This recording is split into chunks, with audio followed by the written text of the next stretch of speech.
Ay qız çoxdandır kəsilsən məndən nəzərin, həsrətindən yanıram, yoxdur mu xəbərin? Durubdur dəstimə cəllat kimi gözlərin, kaman bir tərəfdəndir, səyai bir tərəfdən.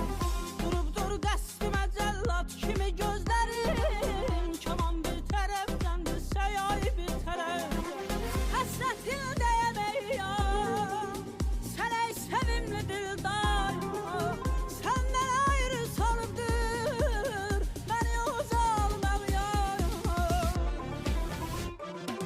Sənin eşqin ədidir, sənin eşqin ədidir, bu aşıq izara gör necə bimar. Sənin eşqin ədidir, sənin eşqin ədidir, bu aşıq izara gör necə bimar.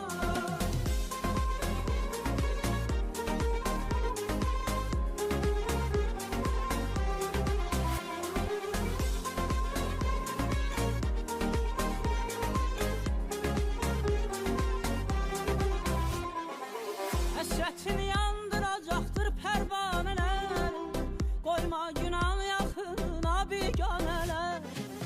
Ay qız açma zülfümdəki şanələrin, bağla günah bir tərəfdən, say bir tərəf.